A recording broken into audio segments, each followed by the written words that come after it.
is the moment we've all been waiting for the thousands in attendance and the millions watching around the world.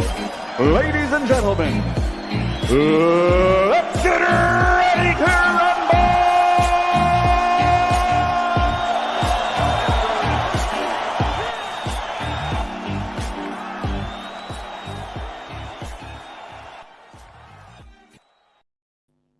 Critical race theory.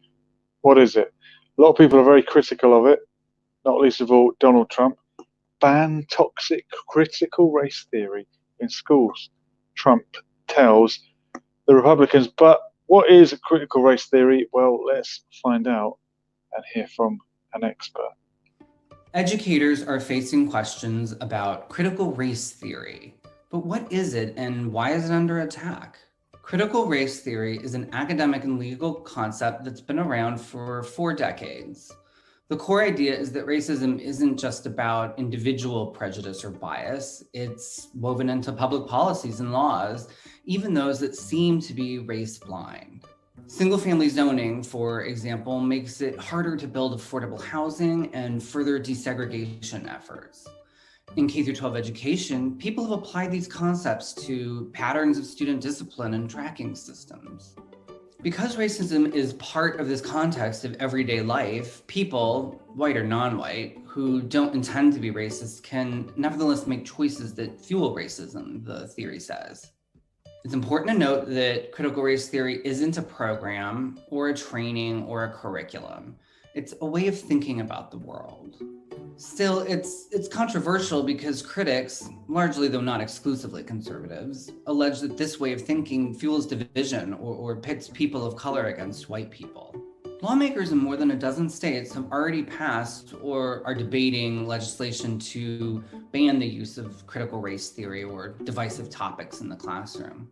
Sometimes critical race theory is conflated with anti-racism and social justice, which are more common terms and concepts used and taught in schools.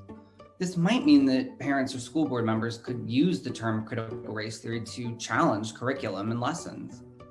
Proposals to ban critical race theory could have a chilling effect on what teachers teach about certain topics. They might worry that teaching the full history of the removal of Indigenous peoples, or the Civil War, or the Tulsa race massacre will land them in trouble with parents or administrators.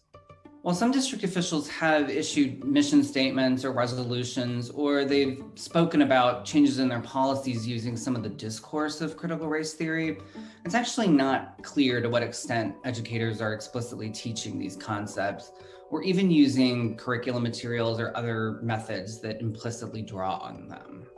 This is a really complex topic, so we encourage you to look at Education Week's resources at edweek.org/race to learn more.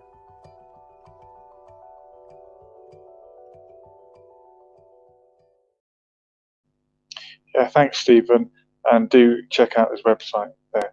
It is a complicated issue, isn't it? And I almost feel like it's a bit similar to this term cultural Marxism that gets thrown around, but then the people who are accused of being cultural Marxists deny that that term even exists, and they say, well, it's been made up by our opponents in order to delegitimize us. So perhaps not everything that you think is critical race theory actually is critical race theory. And he said it can get conflated with anti-racism and political correctness, but it certainly would seem to be a thing of the left and those people on the right, particularly the reactionary right, and we have some good friends over on that side, might react negatively towards it. And Owen Keeling is saying this all goes back to the Frankfurt School.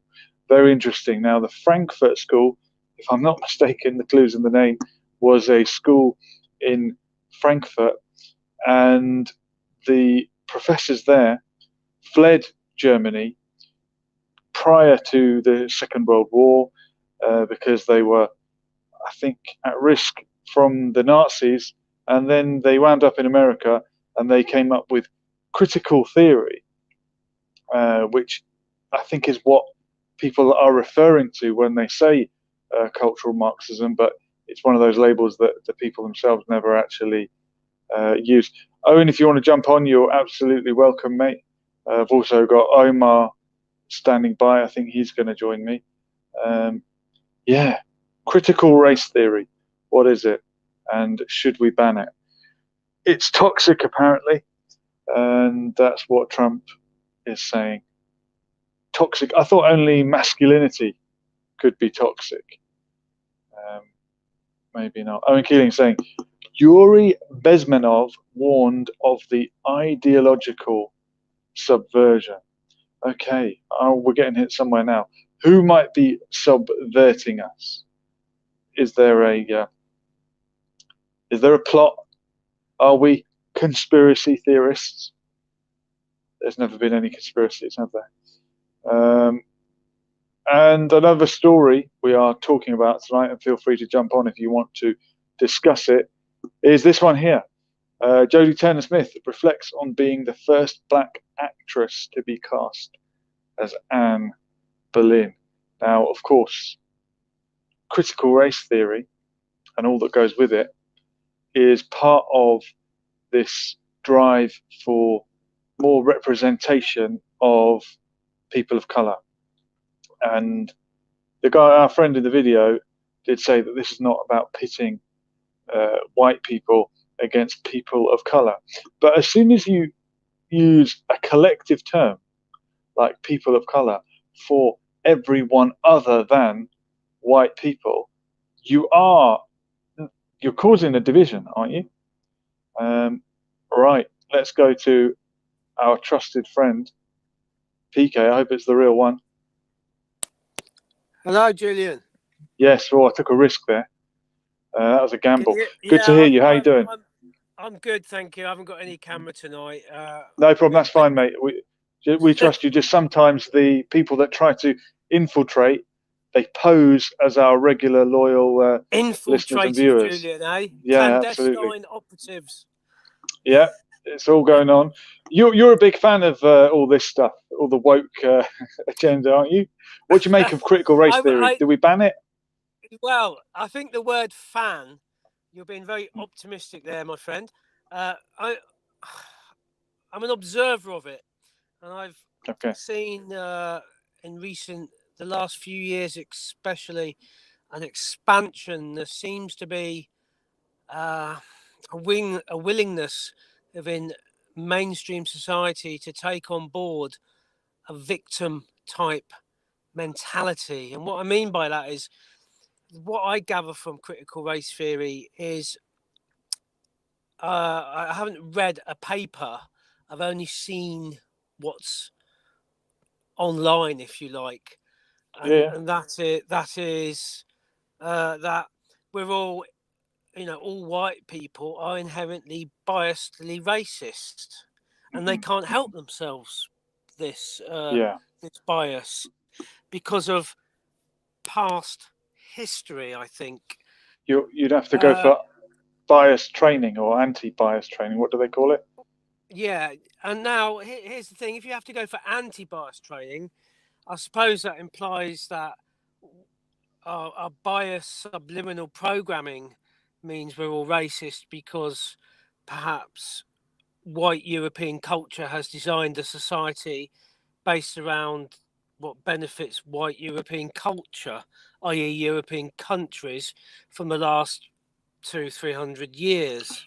But don't all cultures do that? You've said it before. We all have in-group bias, in-group preference. I believe. Well, it's not me. If you go and Google it, there's studies, and look, we're genetically programmed in some respects, and we're socially programmed in some respects as well. I think we could all agree with that. So, if, say, for example, we're genetically programmed to, how do I word this? There was a study somewhere I read. I can't recall it. It was one of these things that was linked on Facebook or on YouTube. So you have to take it with a pinch of salt. But that, like black people. Actually, I can tell you what it was. I tell you exactly what it was. Where I got this from. Go on. It was an interview with Muhammad Ali and Parkinson. Oh wow. Google it. The greatest. Okay. Google it. Google it. Yeah. He was asked. Muhammad Ali was asked by Parkinson something to do with the ethnicity of his children, grandchildren. Right. Sorry. Yeah. And he said he wanted his grandchildren to look like him. And Parkinson said, "What do you mean?" And he said to Parkinson, "I want them to look like black people. I want them to look like me. I want my grandchildren to look like me." And Parkinson Well, said, of Muhammad Ali's grandparents didn't look much like him. He was an Irish white man. But that maybe is off at a tangent. But I don't know. I get what you're saying. I'm telling you what Muhammad Ali said. I'm not saying whether it was right or wrong. No. I'm just telling you what he said. Now, we're going to bring in... his answer? Well, go on, what was his answer? Here's the weird thing. Parkinson said to him, "But aren't we all human beings?" Mm-hmm. And Muhammad Ali said, "Yes, we are. But are birds all birds?" Can I ask what year was the footage, PK? Because Muhammad Ali famously said, if a man sees the world... Okay, because he did say, if a man sees the world at 50, the same as he did when he was 20, he's wasted 30 years of his life.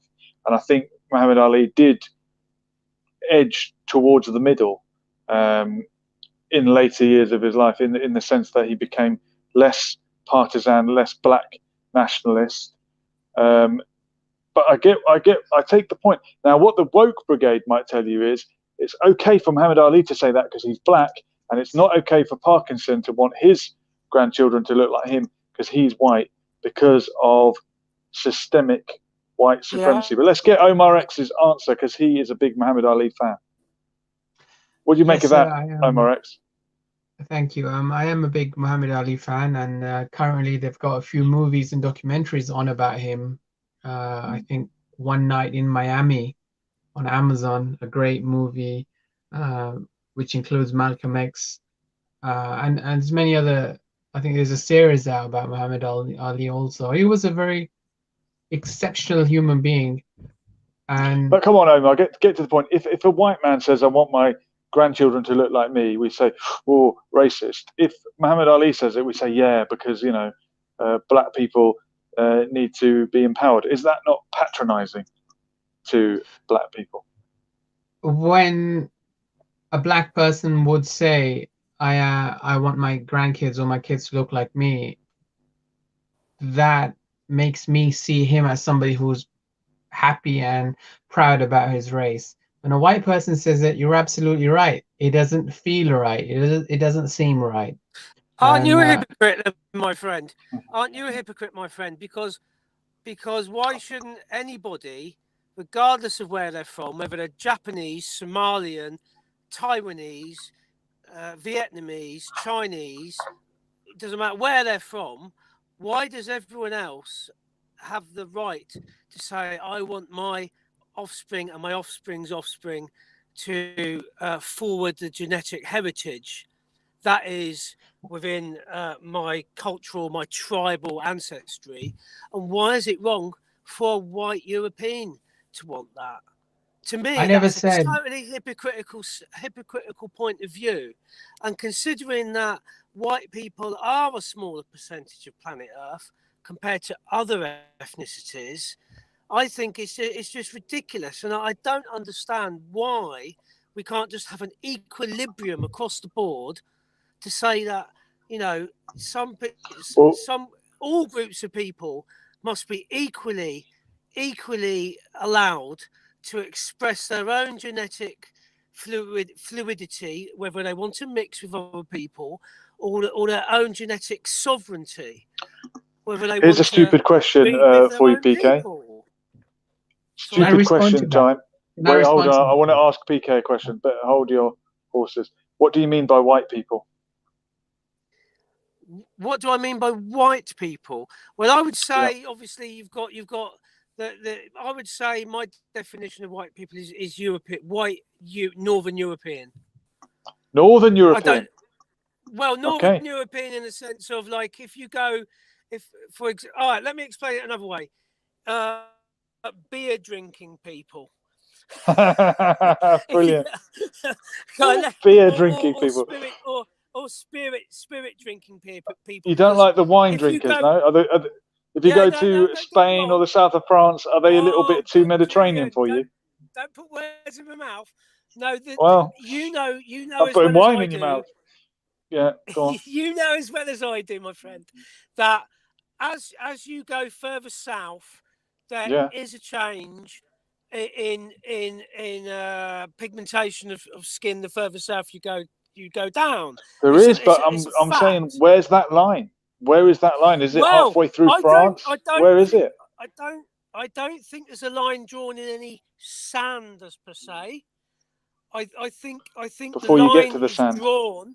I think the line is drawn by the peoples of those border regions, let's say. That's interesting. It's what they feel like they want to be.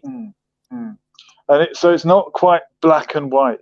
I mean, it's not quite black and white. Yeah. No. Pardon the pun. Nuanced. Omar X had a question for you. Go on, Omar. We're grilling PK tonight. Thank you. My response to what PK stated is I never said that it was a good thing. I said this is how I would feel and this is how everyone would feel. If it was on TV, if tomorrow morning, Piers Morgan was not on now, if he said, I want my grandkids to be a particular colour. You've just said it's how everyone would feel.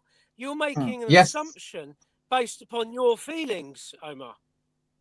Well, what I'm saying or insinuating is simply this, that if a white man says, and I'm not saying it's a good thing, I'm not saying it's a bad thing, I'm not saying anything regarding it at the moment. What I am saying is if a black man says, I want my kids, if Louis Farrakhan says, I want my kids to be black and beautiful, I could understand. And when a white person would say it in a room full of white or Chinese or black people or a mixture, it doesn't feel right. Something doesn't feel right. Now, you might ask, why is that? You a question then?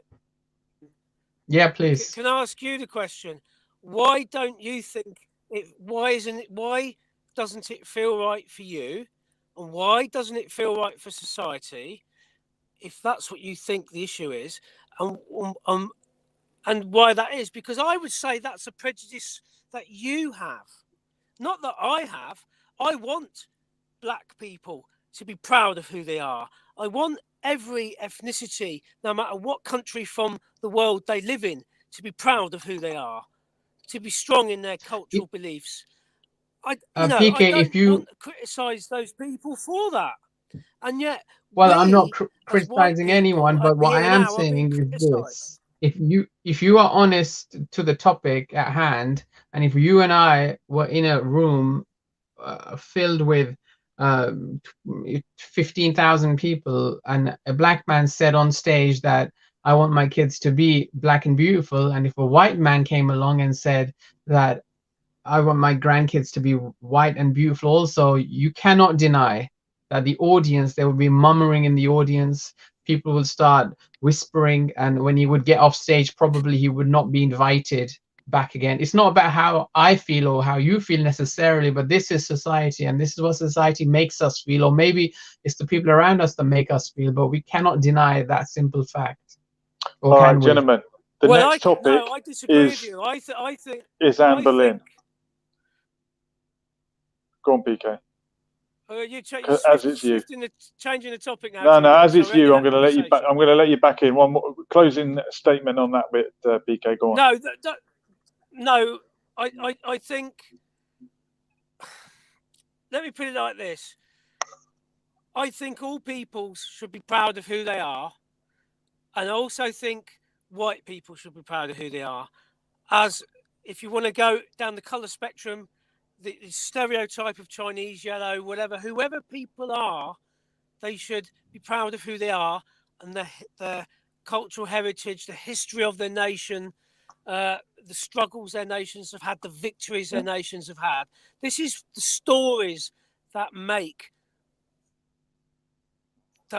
cultures. Okay. Well, you If mentioned There you value go. cultures, Be you proud of have to yourself, accept even if you're Chinese. the stories Victory is that saying, have Omar, made the trick those is to cultures. question these things, not just state how things are. That's a fair comment from Victory.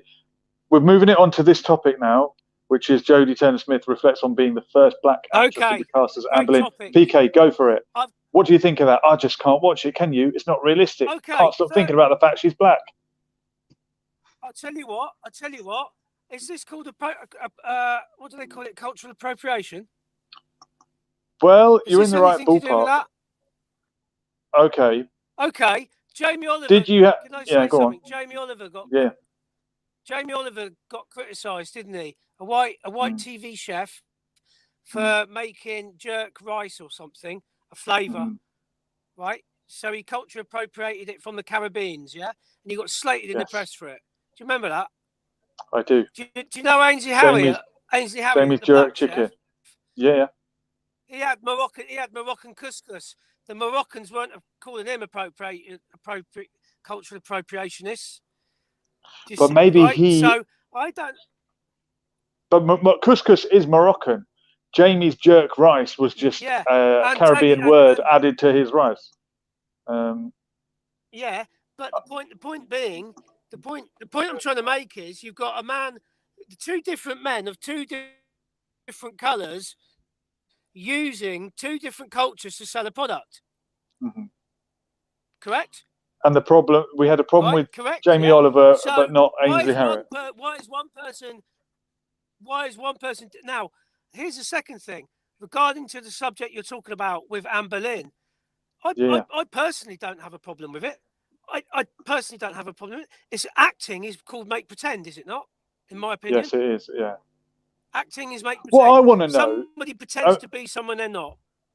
Yeah. Now, Anne Boleyn, I forget where she came in the order. It's divorced, beheaded, died, divorced, beheaded, survived.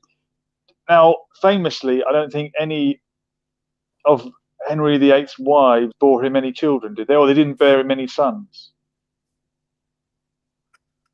But I couldn't let's say that. I'm not okay, that's one for the history books. Let's say in the film, if Henry VIII had a child with Anne Boleyn, for consistency, would they make it a mixed race baby? An actor playing the part, would they have to be mixed race, or could you just throw in a Chinese baby and say, well, maybe they had a Chinese baby, it doesn't matter? Would that? I want to know what would happen in that scenario. Question. Yeah. Well, they brought Kathy back from the dead after 20 years on EastEnders, so they can do anything on film, can't they? But this is the thing. Now, yeah. Bob Marley famously said, until the color of a man's eyes is no more important than until the color of his skin is no more important than the color of his eyes, it's war. Now, I don't know what color eyes Anne Boleyn had, but let's say she had brown eyes and we gave the part to a blue-eyed actress. No one would notice it. No one would mention it. It wouldn't be a problem, but it would still be an inconsistency. So why is the black race of the actress, other than it's just more noticeable, I suppose, is that it? I think you're right, Julian. It's just more, but it's just simple as that. Context. And like I said in my sort of quip on your video regarding the Friends actors and actresses. Oh yeah, yeah. About Michael Caine's character. I forget his name, Bodmin or Bowman or whatever his name was. Wouldn't it be funny if Stormzy played him? But I think what's more funny is if we had these sort of historical figures in history played by people who have a total different ethnicity, who were really bad at trying to mimic the accent of the actual I've watched a few. Yeah, this is the thing. I've watched a few films that are meant to be set in Ireland, and the accent has been way off. And I found it very hard to watch because I recognise an Irish accent when I hear one. When I hear someone doing one badly, it stands out to me. maybe if you're someone who doesn't see race, then go on, PK. Yeah. Omar, do you know what I mean? Some people can't Omar. get past race. Some people can't get past certain things. So I understand the problem with this. And then yet again, as you say, it's meant to be make-believe. If you go to the theatre, you don't sit there saying, oh, hang on a minute, they're not really flying, I can see the ropes or whatever. You go into that mindset. Was it called just... yeah, go on, PK. You know, Bollywood's one of the biggest movie sort of franchises going. Apparently, there's more money in Bollywood than Hollywood. They make films, don't they, in Hollywood, in Bollywood, sorry, which are remakes of films, famous films that have been made in the past in Western culture. We're using Indian actors. You know, why is the left not picking up on any of this? And cultural appropriation. Cultural appropriation. Yeah, you know, to me, it just seems a modern type of hypocrisy. And I'll put it I mean, most stories are plagiarized from somewhere, aren't they? Even Shakespeare was probably copying someone else, apparently. And the good stories get told again and again and again.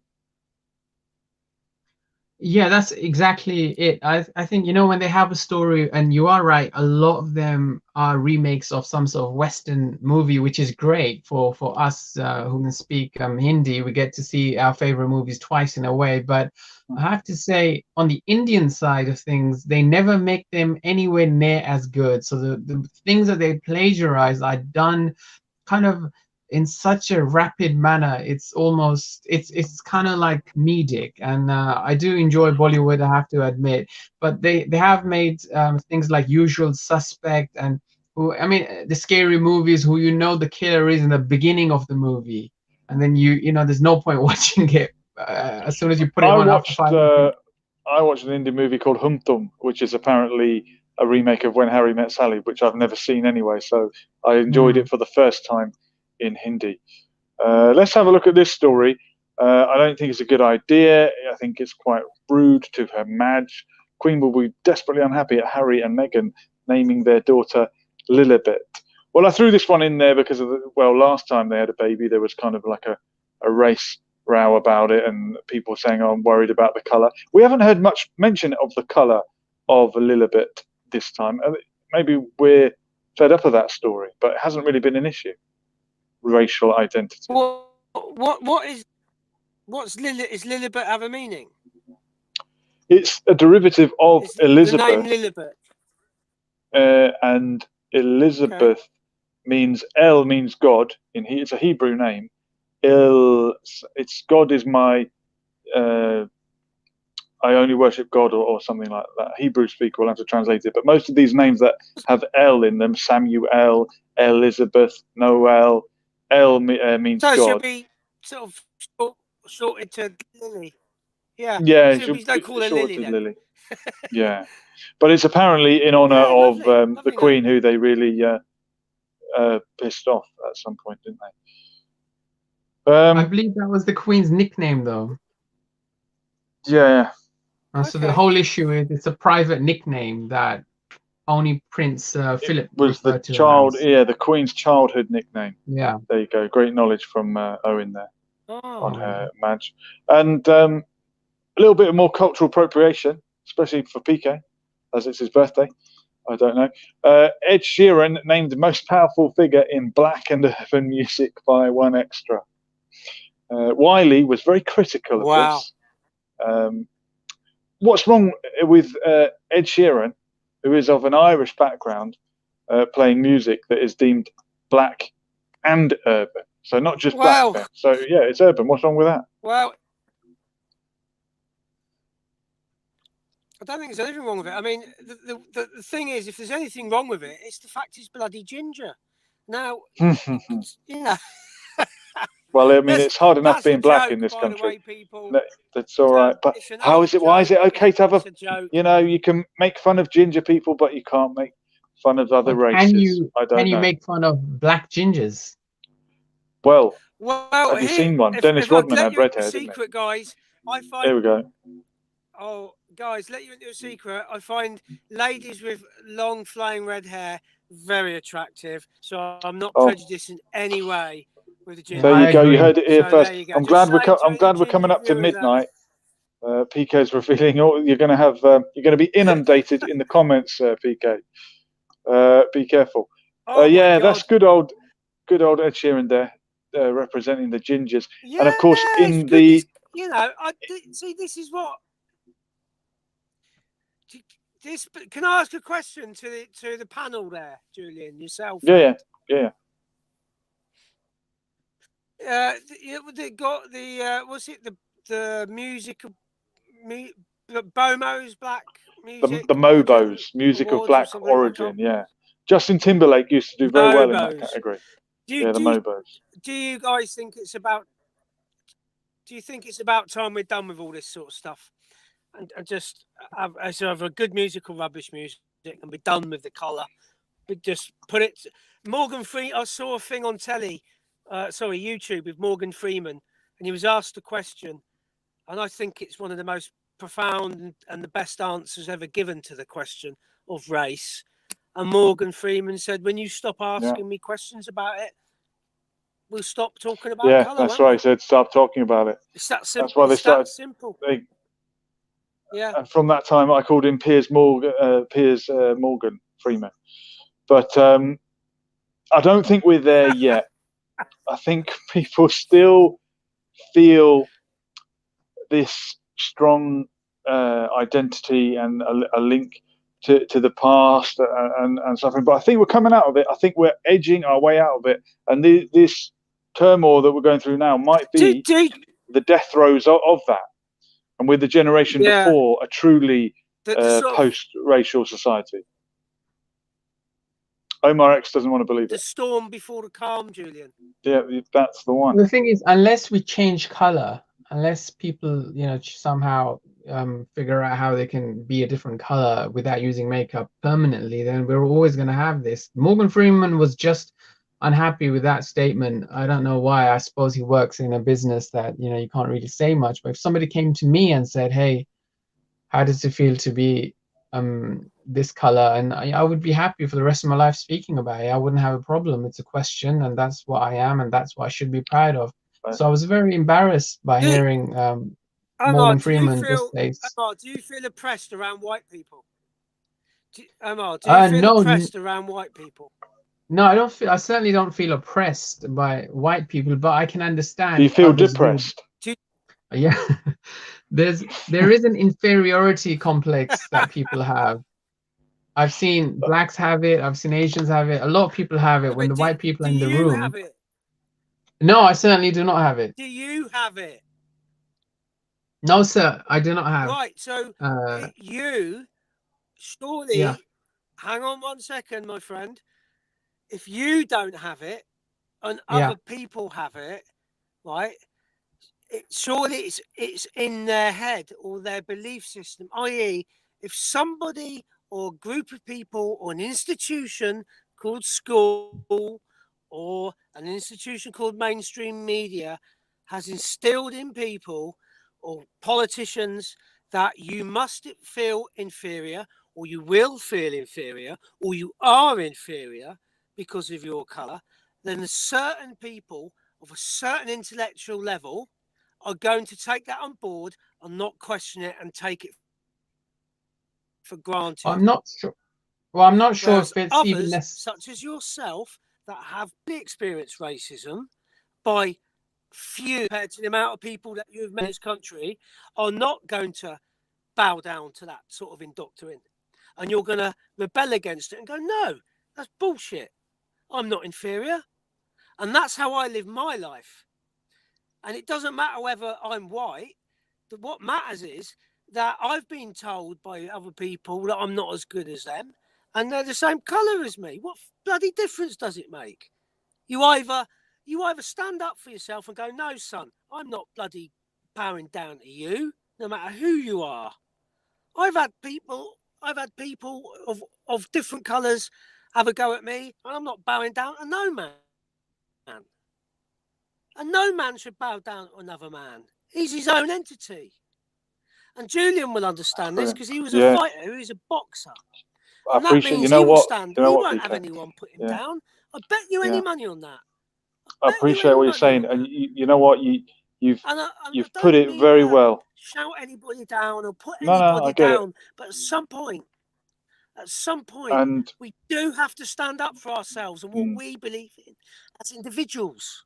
yeah, I really appreciate what you're saying. You've reminded me of something I saw posted online today from Gilad Atzmon. I'll let people search him for themselves if they want. And he said that we side with the Palestinians not because they're victims, but because they are fighters who are on the right side of history and they are resisting something. We'll talk about Palestine another night and people can agree or disagree, but he doesn't want them to be victims. He doesn't want sympathy for them. He's saying they are fighting for what's right. And that, you reminded me of that in what you just said, and it was quite empowering. Well, it's true. It's true. We are either going to be victims to the crowd or the mob or to the individual if we allow that person, people, or group to put us down. That's my belief. It's that simple. It's that simple. It's a good belief. Disagree with people politically. Yeah. Okay, about PK, we're gonna bow out on that one because I've got to change a nappy, not my own. Go on. And I will also add, by the way, going back to the conversation earlier, my 3-month-old boy is mixed race, whatever you call it, dual heritage, but he does look like me, apparently, which is good. But gentlemen, really appreciate both of you coming on. If I could pick any two to chat this subject, well, the choice is obvious. It's been Lessons for Life, and we'll do it all again soon. We were here. We're gone. Latest.